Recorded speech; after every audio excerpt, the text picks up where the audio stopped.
क्यों चिंतित है बीजेपी? हार का ऐसा डर कि शाह भागे भागे पहुंचे जोधपुर।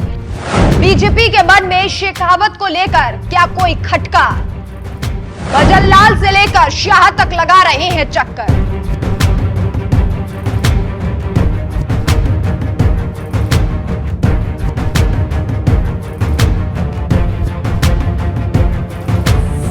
मैं हूं आपके साथ राखी लांबा और आप देख रहे हैं न्यूज एक्सप्रेस। बीजेपी ने राजस्थान में 25 लोकसभा सीटों को जीतने का टारगेट रखा है और पार्टी को विश्वास भी है कि बीजेपी इस लक्ष्य को जरूर प्राप्त कर लेगी।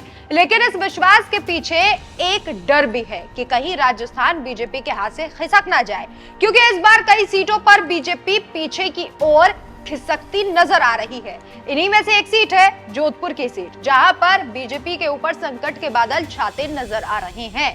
भाजपा ने इस सीट से केंद्रीय मंत्री गजेंद्र सिंह शेखावत को मैदान में उतारा, तो वहीं कांग्रेस ने भी गजब चाल चलते हुए यहां से करण सिंह उचियाड़ा को अपना प्रत्याशी बनाया। करण सिंह उचियाड़ा को जन समर्थन भी मिल रहा है, चूंकि वो काफी समय से कांग्रेस में काम कर रहे थे और उनका जीवन भी संघर्षों से भरा रहा।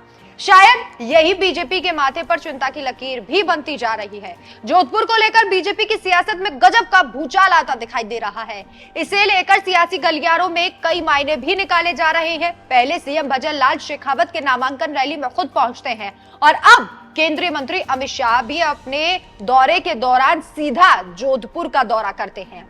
बीजेपी के दिग्गज नेताओं का जोधपुर में आगमन शुरू हो गया है, इसलिए लगातार बीजेपी जोधपुर को लेकर विशेष रणनीति बनाने में जुटी हुई है। कहा जा रहा है कि जोधपुर को लेकर बीजेपी के मन में हार का डर है। किस लिए, वो वजह भी आपको बताते हैं।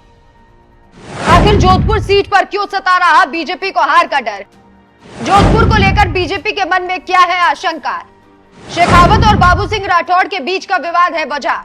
क्या है इस डर की सबसे बड़ी वजह? तो दरअसल कहा जा रहा है कि बीते दिनों जो शेखावत और विधायक बाबू सिंह राठौड़ के बीच विवाद हुआ था, उसे लेकर भी बीजेपी चिंतित है। हालांकि राजस्थान के सीएम भजन लाल शर्मा ने इसके डैमेज कंट्रोल कर लिया था और इस विवाद को शांत करवा दिया था, लेकिन फिर भी आलाकमान के मन में डर है कि बीते दिनों राठौड़ के साथ शेखावत का जो विवाद हुआ, तब राठौड़ शेखावत का विरोध भी कर रहे थे। कई कार्यकर्ताओं के मन में कोई इस बात को लेकर डर तो नहीं है, क्या जनता असंतुष्ट तो नहीं है? इसके बाद ही बीजेपी का टारगेट 25 भी डगमगाने लगा। बीजेपी इस सीट को खोना नहीं चाहती, क्योंकि एक एक सीट जरूरी है। अब आपको यह भी बता दें कि इस सीट का समीकरण बनाने के लिए बीजेपी ने अब तक क्या क्या किया है। गजेंद्र सिंह शेखावत के नामांकन के वक्त सीएम भजन लाल मौजूद रहे, इस बात की खूब चर्चा हुई। नामांकन के बाद भजन लाल ने कार्यकर्ताओं में जोश भी भरा। भजन लाल के जोधपुर आने के बाद कहीं ना कहीं शेखावत की ताकत भी बढ़ी है। वहीं गृह मंत्री अमित शाह भी राजस्थान की उन सीटों का दौरा कर रहे हैं जहां बीजेपी को नुकसान की संभावना है। शायद इसी वजह से अमित शाह जोधपुर पहुंचे। अमित शाह सीकर और जयपुर भी पहुंचे थे। अमित शाह और भजन लाल की जोधपुर सीट को लेकर सतर्कता बता रही है कि इस सीट पर हार का डर जरूर है, क्योंकि इस सीट पर कांग्रेस भी पूरी जी जान लगा रही है। और चूंकि इस सीट पर जब प्रत्याशी के नाम का ऐलान हुआ था, उसके बाद से ही गजेंद्र सिंह शेखावत का विरोध भी किया जा रहा है। लेकिन इसी बीच भजन लाल शर्मा ने डैमेज कंट्रोल करते हुए सब कुछ ऑल इज वेल करने की कोशिश की थी, लेकिन ये कोशिश कितनी सटीक साबित हुई, कितना रंग लाई, ये लोकसभा चुनाव के परिणाम ही बताएंगे।